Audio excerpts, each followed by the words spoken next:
Hey there, folks. I'm Matt Hansen, And I'm John Johnson. and you're listening to Planes, Trains, and Comic Books, the podcast where we discuss favorites we've reread, comics we want to read, and everything in between.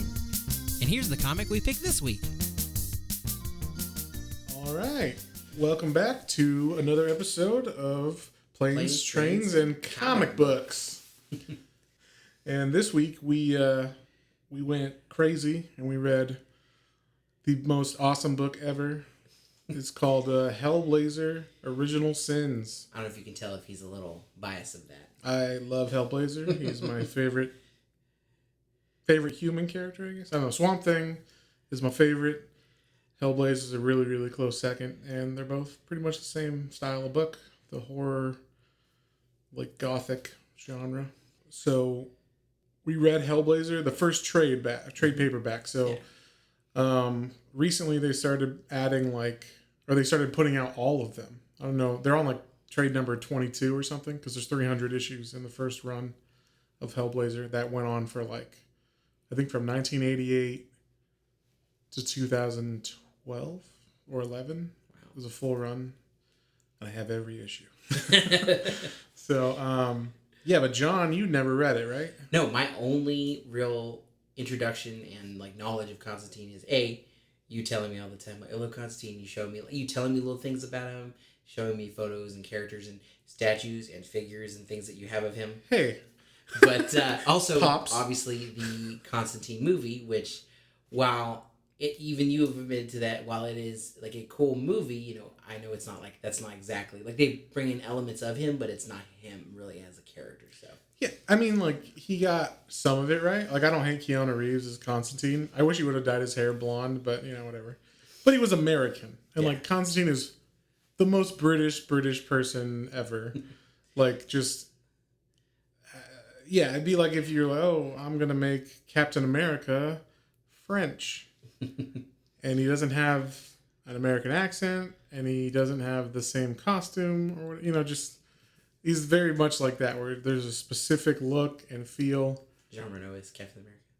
Jean Reno, yes, exactly. So, but the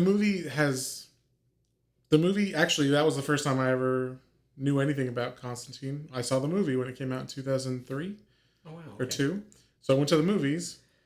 And I'm like, this is weird. There's really cool parts in it, and there's really shitty parts in it.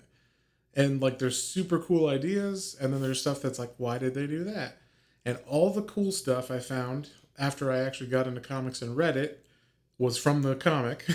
And everything that wasn't cool was fucking from some producer or whoever made them. Yeah, Shia LaBeouf. Shia LaBeouf ruined it. So, as he does most things. Yeah, as you notice, Chaz in this comic is a 50-year-old man. Yeah. Not a 14-year-old taxi driver for some reason. I mean, he's a taxi driver in the comic, but he's not 14. Yeah. And doesn't explain how he's driving a taxi as a job. So, I'm going to set this up with a little backstory, which John does not know because he has never read Swamp Thing. Sure. And Swamp Thing, there's a Swamp Thing run that's going on for about 4 years before this series started in 1988. So Swamp Thing started, I think Alan Moore started writing it in 1982. And then he created Constantine as a character for that, just to harass Swamp Thing. Swamp Thing's I don't know what I'm doing. I'm a plant person. And then Hellblazer's you have to go... there's an evil coming and you have to fight it. And you should go to this town and you should go to that town. And everywhere he goes, he tells them and I'll tell you more about yourself. And he never does. And he's like, you said you were going to tell me more about my powers and stuff. He's like, oh, did I say that? Anyway, I'll tell you next time after you go to this place, and just always strings him along. And he's like a dick to him all the time. So that's how Constantine was created by Alan Moore. And then, I think in 1987 or 1988, it splits off, or they gave Hellblazer or Constantine his own series, which was this that we read. So I think we read from issue 1 to issue 8 of Hellblazer, or 7. I think it's 1 through 7 or 8. And then we read, at the end of the trade, there's 3 issues of Swamp Thing thrown in the end that kind of is a weird Swamp Thing story that I guess they just wanted to add in there as a funny thing. It didn't really have any consequences to the rest of the story. Yeah, to everything else. But it was like an interesting concept, I thought. So yeah, in Swamp Thing, Constantine like has been building up the entire time to get Swamp Thing to fight like this. There's this group of magicians in the Amazon, I think, like in Brazil or one of those areas, and they're like trying to raise this like ultimate evil, and it's just like it's evil beyond evil. It's like before. It's basically like a void. In the comic, it's like this big black nothingness that comes like it's past hell, because like hell is like a dimension, right? So if you go to hell and then you keep going, there's like this big black nothingness. And so in the Swamp Thing series, that's what happens. He gets him to fight. He gets Swamp Thing and like all the hell's minions to like split. Like he gets some of them to side with Swamp Thing and him and other DC heroes to fight against this void of nothingness. And then some of hell, is like, well, we're going to fight with the guy that we think is going to win, which is the void. And it ends up at the end that like a bunch of Constantine's friends die, which are all those ghosts. So in the series that we read in the trade paperback, Constantine is constantly haunted by his ghost friends that died in the Swamp Thing run. But you don't know that. They don't tell you. That didn't really take it out of context, because from first meeting of him in the thing we'll get into, but like he obviously did some bad stuff, and then he's haunted by, I understood he's haunted by friends from his past that he did or was happened to be have bad things done too. Yes. Because of him. So I got that. So. Yeah, I mean, they make it pretty obvious, like, something happened, but they actually reference, like, the Involce and the Brujeria or whatever, or the Brujeria, I can't remember. It's like the Bruja or whatever. But that also sets up, like, the main storyline of this trade paperback run of Hellblazer was, now that Hell was, like, broken in half or broken into multiple factions because of that battle that Swamp Thing had, there's power voids, and some demons have come up to Earth to try to fill those voids and take over. And in doing so, they they start. There's one demon named Nergal, and or Neagle, I don't know how you say, and he's like starting this group called the Damnation Army, and it's just they are causing havoc, and Hellblazer is like one step behind them every time. So like he'll be walking, and then he'll see he'll hear someone will tell him that, oh, there's like a dead body over there, and then it'll say like Damnation Army on the chest, and then he'll have to figure out why it says that and who they are and that. But that's what he's doing the whole time. He's always behind the demons like that are trying to take over. And then the other side of that is Heaven is also vying for this power, because they see like, oh, the demons are weak, we can take over. And there's like this super like culty group of super Christians, I guess, that are what are they called? They're called the Crusaders, or I think the Crusaders, Christian Crusaders or something like that. And they're like the opposite of Damnation Army, but they're like fighting each other. And we're talking.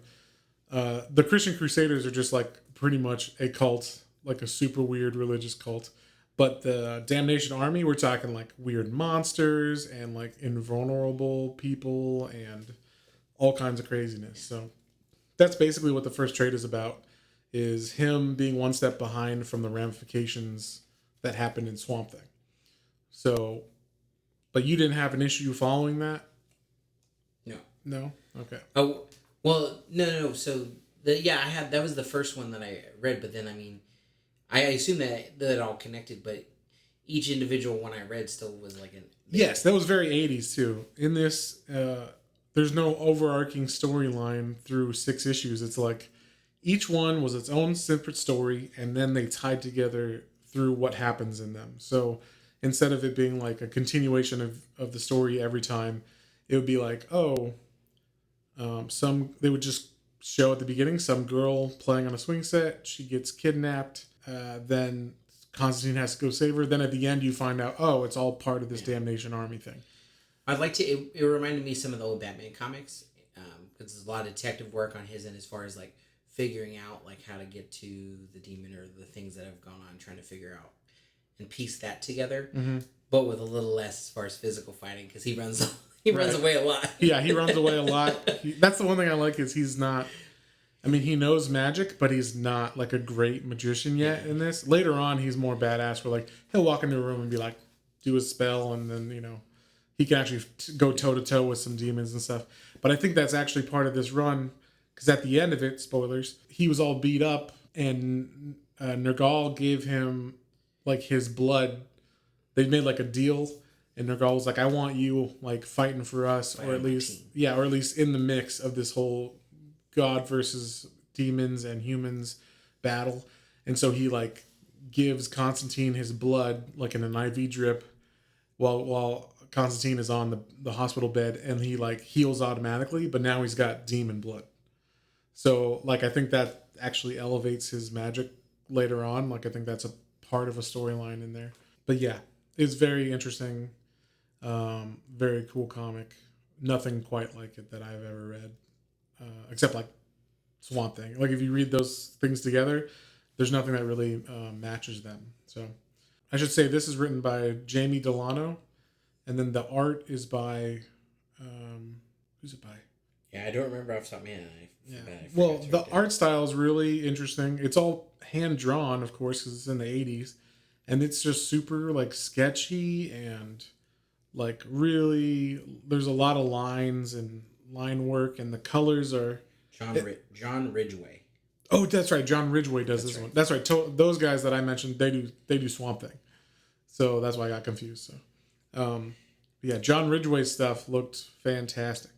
Did you notice there's one issue where like some other dude does like a dream sequence at the first 3 pages? Yeah, it seemed out of place. I was like, this looks weird. And there are some issues in the later run where like some guest people are there. I'm like, this looks terrible. Like there's one guy who apparently didn't realize it was a British comic, and all the cabs are yellow. They're all supposed to be black. It's London, so all the cabs are black. But so yeah, that run is pretty like art wise, but generally the stories are all pretty good. I haven't read the entire 300 issues all the way through. I know I own them. What a fan! You own them all. Well, I always read like I read the entire Jamie Delano run, which was like 1 through 60, and then I've read like around there, and then I've read the entire Garth Ennis run, which was like 60 to 95 or something, and then after that there's like a slump for a good like 50 issues or 40 issues, or at least that's what everybody's told me, and I haven't really got past the Ennis stuff. And then after that, Warren Ellis writes a good chunk of it, and that's good. And then Brian Rizzarello writes a whole chunk, and that's really good. And then I started reading Hellblazer and buying it at issue 230 or 229 or 230. And so from then on, I actually just bought them in the store and then read them and then went back and bought all the back issues. So on that note, what do you think of the art? I liked it a lot. I thought it was really pretty. You know, it was 80s art, so the line work. The big thing that stuck out to me were the colors. Their color change from like night to day was really cool, as far as like the different shades of blue and the greens and the yellows. All the monster and character designs were freaking awesome. Yeah, there's that one like there's one storyline where Nergal makes like he takes all these skinheads that he killed and he makes them. Oh, he makes like a super like a 3-limbed or 3-legged and or 6-armed. 6-armed, I think, yeah. Like a monster of these 3 guys like put together or 4 guys put together. It's crazy. That was a weird monster, but it was good. Yeah, but one of the things I like about this, especially reading it in context of this is from 1988, is they don't pull any punches. They're talking about AIDS. They're talking about gay people and skinheads and demons and Christians and politics. I mean, he's like Constantine is obviously a liberal character, so he's talking about Maggie Thatcher and Ronald Reagan being like horrible people, and same with like obviously there's skinheads and stuff in the world, and they show like the skinheads being racist and saying racist things to people and things like that. I was like, oh, that's like way more impactful than I would think for back then. I mean, because you think of it back then, that's like comics are not supposed to even have anything swearing in it. And this says the F word. They don't care. They'll say fuck or whatever. They don't care. So it's like an interesting book. I mean, this was a Vertigo book, which back in the 80s was like, it was the first line of DC that wasn't Comics Code approved, I think. Yeah, I was gonna say, because there's a lot of the cursing, there really wasn't nudity that you could see, but there was some suggestive there was some for sure. Yeah, but so at this time Vertigo was like really successful, because what DC did was they brought over all these British writers that were like Neil Gaiman and Grant Morrison and Alan Moore and all these people. I don't know, just really good artists and good writers from back then that are still around today. They're all like solid writers and artists now too. And they gave them all these books that were like, nobody knew about them, no one cared, and they're like, go for it. Like, we're gonna give you a Vertigo under the Vertigo brand of DC, which is like the adult mature reader one. And it really was like, they were probably like, you can do pretty much anything you want, just, besides, I guess, like maybe the worst thing you could think of. I can't think of anything that was in that comic pretty much everything in this comic was talked about. I mean, there was like an orgy scene where Nergal was like, please me, humans, and it's like, what the fuck?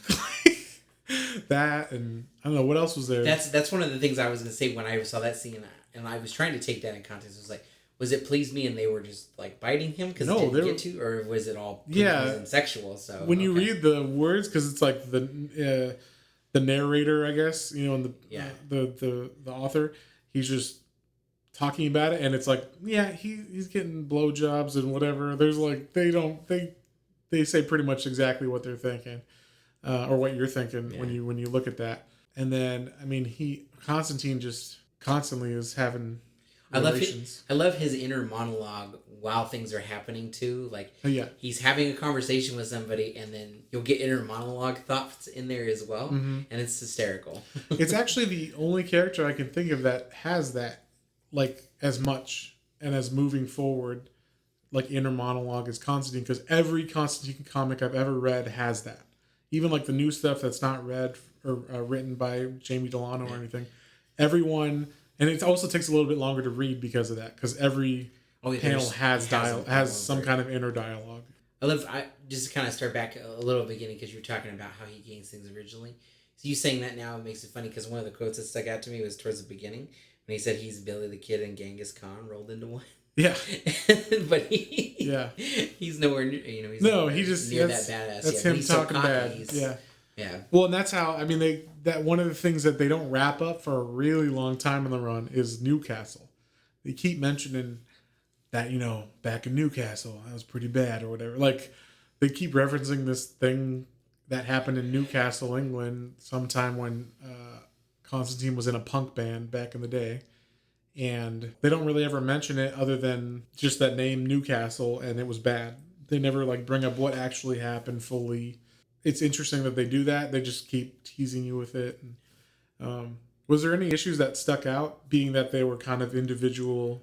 Yeah, I think my favorite one was either the second or the third one. I really liked the dilemma that they had where the demons were on Earth trying to vie for things, and like they killed a jogger in the beginning. Oh yeah, I love that scene. Like they're like jogging with him. He's like, "Hey guys, what are you doing here?" And they have a little mini conversation. And then he trips and falls on his face. He's trying to keep up, and he dies. And then like the one like picks up the blood and like smears it in the book, like almost like it's a list of something. And then everyone licks the finger, and it's like, yeah, job well done. And you see a little later them in their demon forms talking about like, oh yeah, that's prime real estate up here. We can get, we can really bring this together. And the thing that really tied that one together for me is when he goes and talks. He makes a summon for their main guy, which I couldn't tell if it was the devil himself or it was just the character. No, it's not the devil himself. The character is Blathox, and he has like a little ceremony, Constantine, to summon him, because he's like the head of the two other demons that he saw. And he overheard a lot of that, and so he summons him, and he doesn't come. It's like his little steward guy, and he's like, this is a really pathetic attempt at summoning a demon, but I mean, I guess he doesn't have anything better to do, so if you want to come with me. So they go down there, and then, like, it was really cool setup. It was almost like a mob kind of a scene. Like, he looked like the Godfather sitting there, and it's like, oh, what do you want from me? And he tries to, like, barter with him, but he's like, that's ridiculous. And then he says something, and then Constantine says something like, well, I don't know, maybe, such and such is going to happen. And it messes with the Blofeld character, because he's like, wait a minute, do you know something I don't know? And they treat that as like the stock market, or like, oh, he's got insider trading of stuff. Yeah, that's what it was. We need to make a run on this market up there and take these souls now. And yeah, that was like, it was him.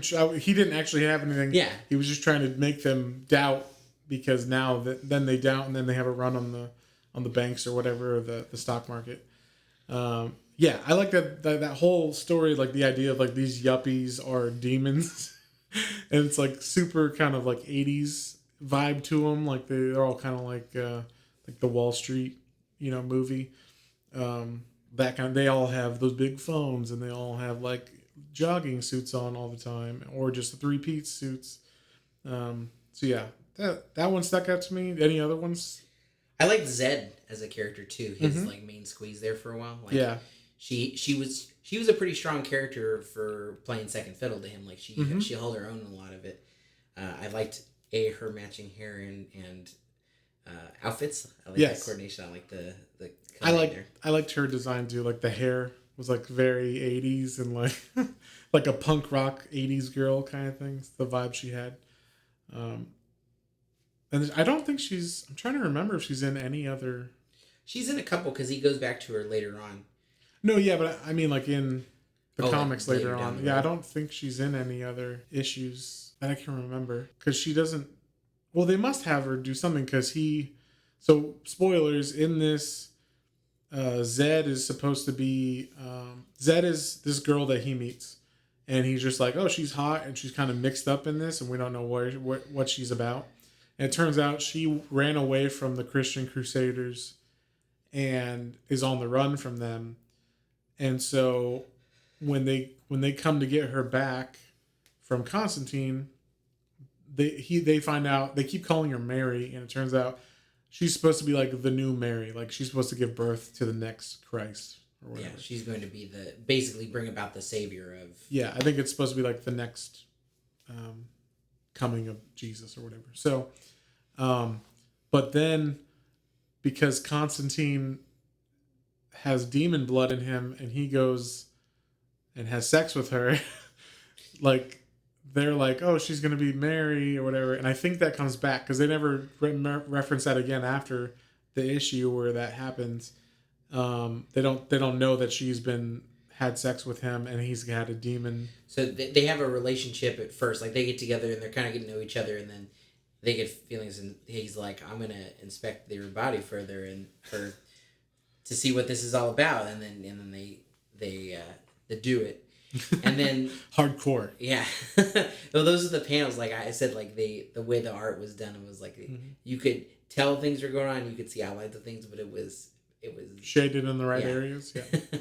But so then when the Crusaders come and get her later and take her away, and they they kind of like not re-brainwash her, but re-bring her back to like, what you're for, and she's kind of like, okay, I'll accept this, I'll do my duty. Well, I think they kind of insinuated that they like actually did like shock therapy, because that's what they did to Constantine and stuff. So. But the reason I was saying that is because when she sees Constantine again, when he like makes a trip to find her, she has like a moment of like, I shouldn't, but let's do this one more time.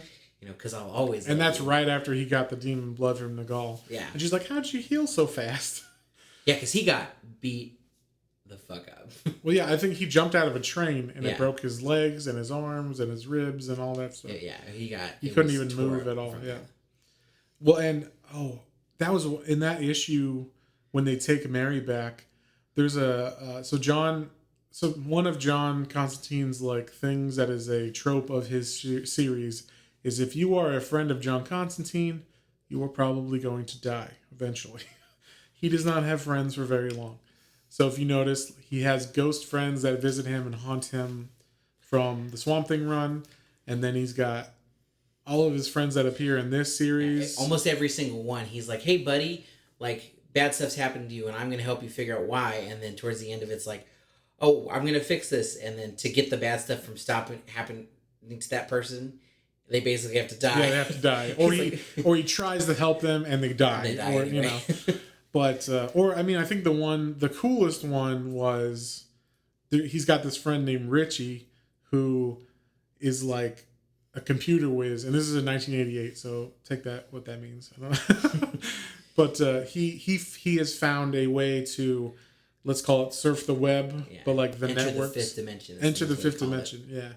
And he takes like a hit of peyote or something like that, or LSD or something, and then he like matrixes out. He like puts these probes on his head, and then he like goes into a trance, and then can go into the internet, and then he will hack into places from there, like literally hack, like walk to the Bank of America website or whatever it was back then, the network, I guess, that they're on.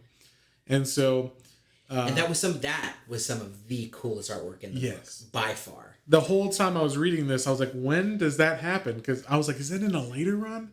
Because that was one of the coolest like ideas that I read. I love that cyberpunk kind of vibe, and there's when he goes into the computer, the art goes from like reality. Oh, that was the art in this book. There's very cool transition panels and stuff, but there and lots of splash pages with different arrangements of dialogue boxes and things, but not confusing. It was just interesting and different.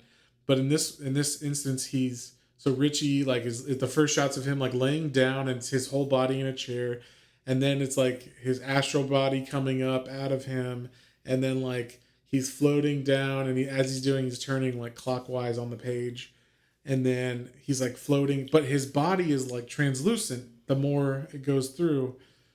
So each iteration of his body on the page is more translucent, and it looked totally computer done. I don't know how they did it. Yeah, for that was the thing. Looking at that page, it went from hand drawn to digital in look, but it's all hand drawn. All hand drawn. That was amazing. I don't know. He must have done it with like some kind of translucent papers or something. I don't know, but it looked phenomenal. It was amazing, and I was happy they didn't go too in depth into what the internet looked like. Yeah. It was just him walking in like a 3-dimensional space.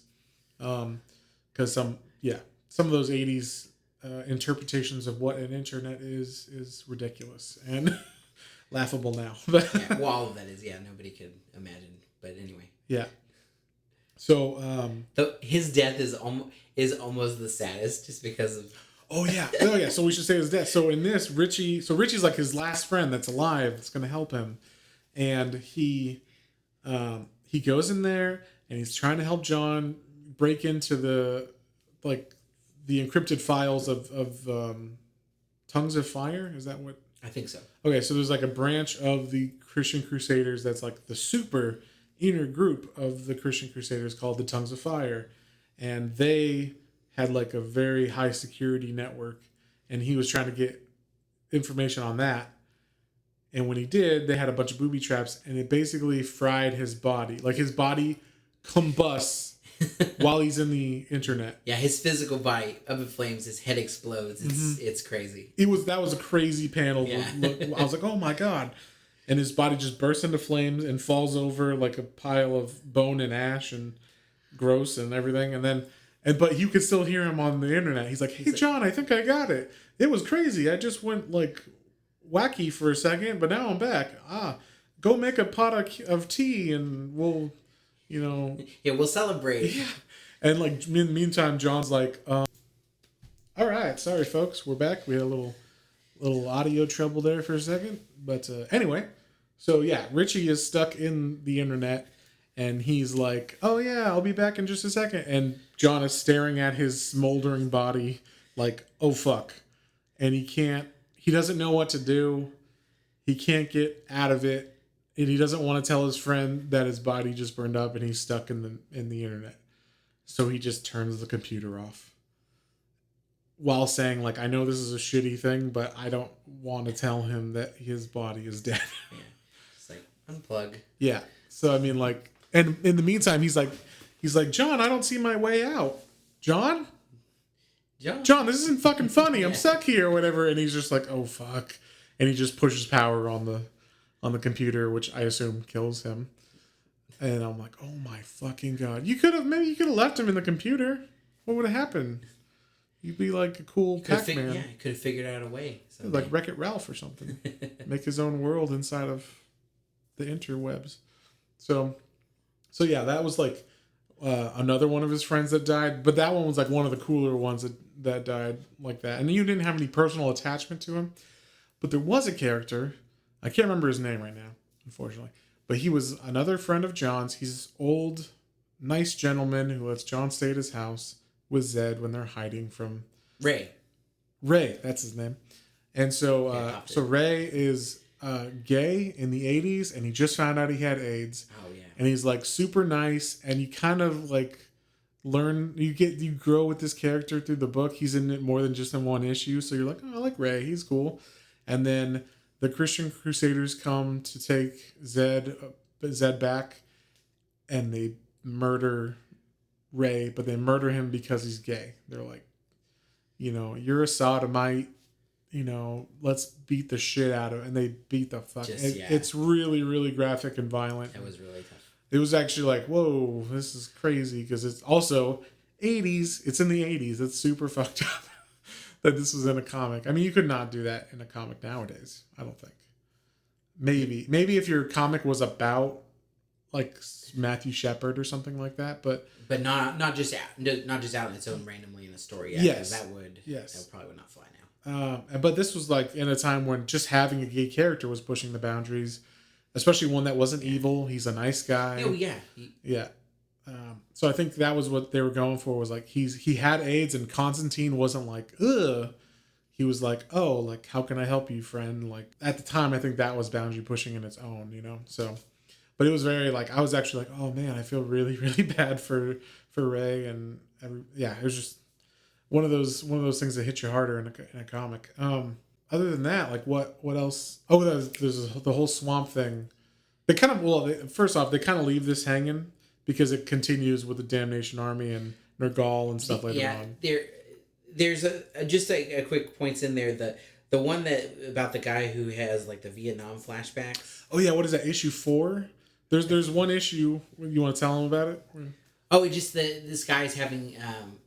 It starts off with him, and he's kind of he was in Vietnam, and he's having flashbacks, and then because of all the demons and everything that's coming up to Earth, all the hellspawn, it's causing like hallucinations as well. So on top of PTSD hallucinations, he's having these hallucinations, and Constantine, I forget why he goes there. Well, he's just kind of following weird shit. It's kind of like Supernatural or whatever, where like stuff happens and he like goes there. Yeah. Yeah, he goes, and so like he's trying to help the guy out, like, hey, like there's obviously something happening here, and we're gonna figure this out. And so he's like trying to get the guy to go away, because he's almost shot Constantine. He's almost killed a couple people in his family. He's like, let's get you away from here. And so as he's getting like as that issue progresses, and he's getting that person away, like there's like a really bad episode of him having this and seeing these things. And all of a sudden, everybody's Charlie. Everybody. He's like, I'm in the jungle. And, oh, there's Charlie over there. And it's his wife. And his wife's like, hey, honey. And he's already tried to kill her once before, and she snapped him out of it. But he's like, oh, you yellow. Oh, that was the other thing.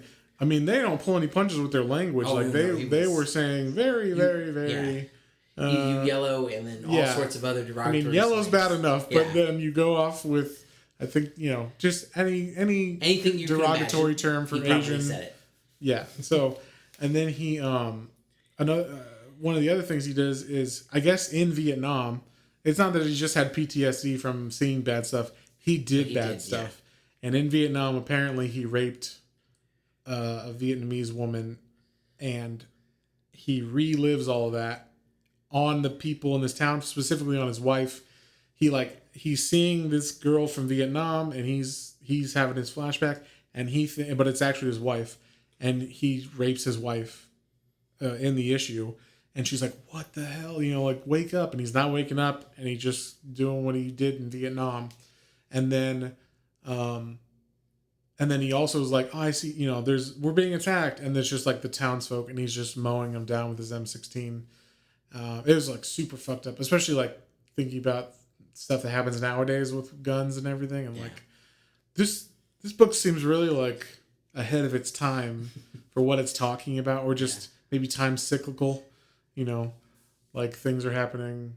I mean, obviously in England, there's no shooters back in the 80s, and in America, that wasn't really a thing either. So the fact that you have like a white guy who's having PTSD flashing back, but he's like also racist and stuff, it's kind of like poignant for nowadays. That issue really stood out.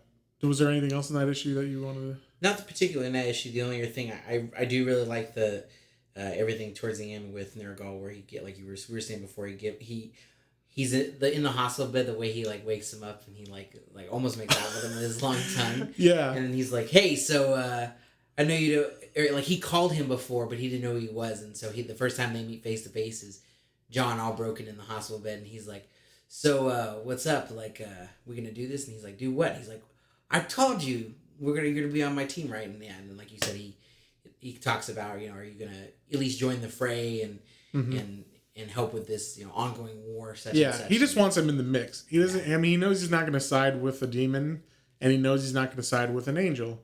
He wants them in the mix. I think that in the reason why I was saying that I think Zed's later on is because there's actually, I think in the next trade, or there's a storyline where there's like the baby, which is like a seed of an angel and a demon or something like that. There's some weird thing about that, and it's kind of basically it's like the story that Preacher. It spawns like the idea for Preacher, that other series from Vertigo.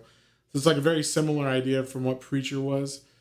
I can't remember exactly what it is, but it's a little bit later on. I think like in the next trade or two, which we'll probably read since we both like this one a lot. Definitely, yeah. No, Constantine is awesome. But we should also talk about so after Constantine, after this trade was over, or the Hellblazer story was over, there was 3 issues of Swamp Thing which kind of just were thrown in, I guess, for fun. Like maybe you'll like Swamp Thing if you read this. And I had just read all of the Swamp Thing run that came before this. So at this time, Swamp Thing and Abby Arcane, his wife, or his lover, are living in the swamp. They've totally gone away from humanity, and they're living in like this bungalow that Swamp Thing made out of trees and stuff. And I guess they made like an idea of Swamp Thing can take over John Constantine's body and have sex with Abby, and then they can have a baby that is like part elemental green power like Swamp Thing and part human. And that's what they decide they wanted to do. So it's weird though, because it's Constantine, so Abby hates Constantine. So eventually she's like, I can't go through with this because I can't tell if you're actually Swamp Thing inside or you're just Constantine fucking with me. Because it could be Constantine playing a joke just to have sex with her and piss Swamp Thing off or whatever. And she doesn't ever like let go with it, right? Not really, because when Swamp Thing appears through the tobacco that he's going to smoke, that was pretty awesome. Yeah, that was great. Awesome. Like, I like that. John gets out his little tobacco tin, and all of a sudden you hear like bloop, bloop, bloop, bloop, and you see like Swamp Thing coming out of it, and he grows up, and then you just see like Constantine grab a pinch off of Swamp Thing, and he starts smoking it. So does he? But he kind of forcibly takes over Constantine. Yeah, it's not a okay thing for Constantine. I don't really know how he did that. He doesn't have that power earlier on in the series, so maybe that's something that happens in the 5 issues between the end of the Alan Moore run and that, because I've never seen him take over a body, but he can control like all flora inside of you and stuff.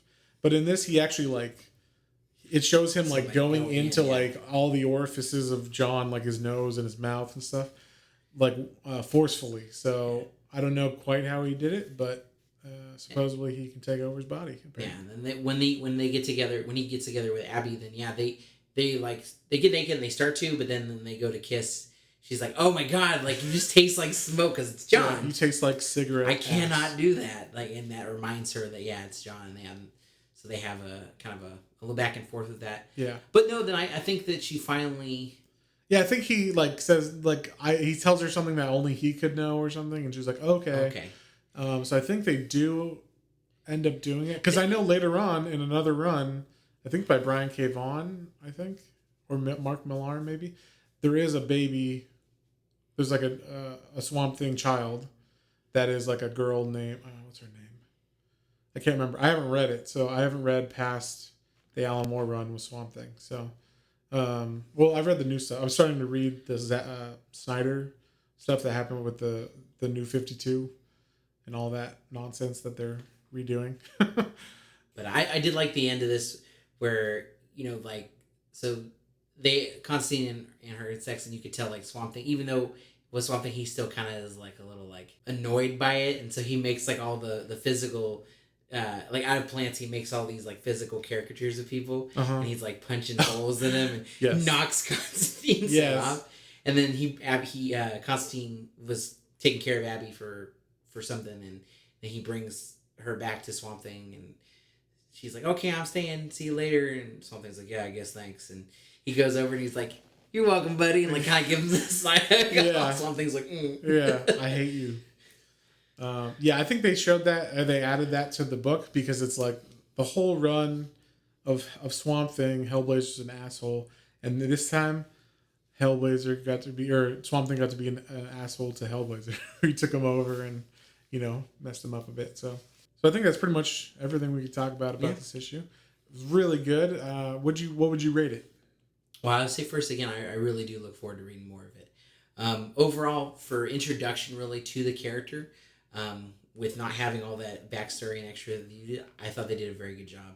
And I was definitely sucked in that first one.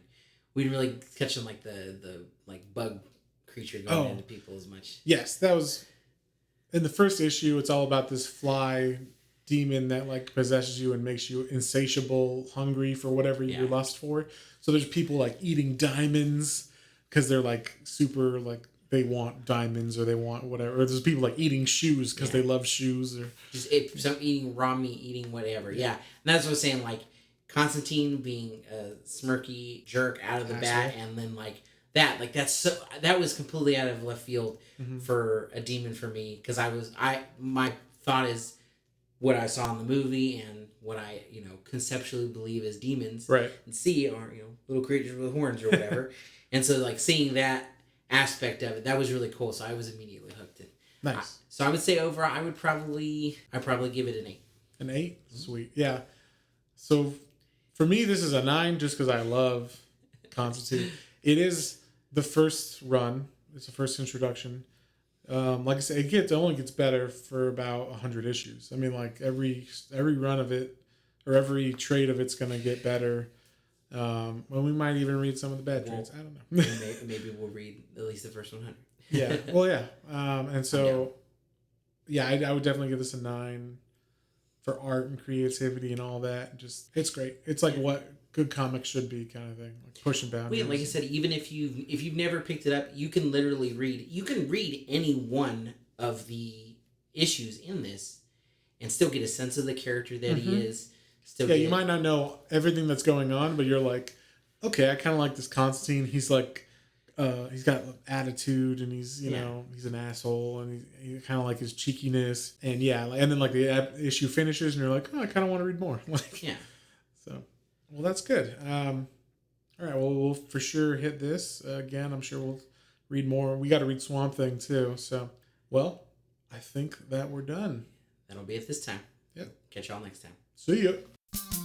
Well, folks, hope you enjoyed that episode. If you did and you'd like to follow us on social media, our Facebook is Planes, Trains, and Comic Books, and our Instagram is @Planes, Trains, and Comic Books, all one word. And be sure to like, share, and subscribe for more recommendations to add to your weekly pull list. Thanks for listening, and we'll see you next time.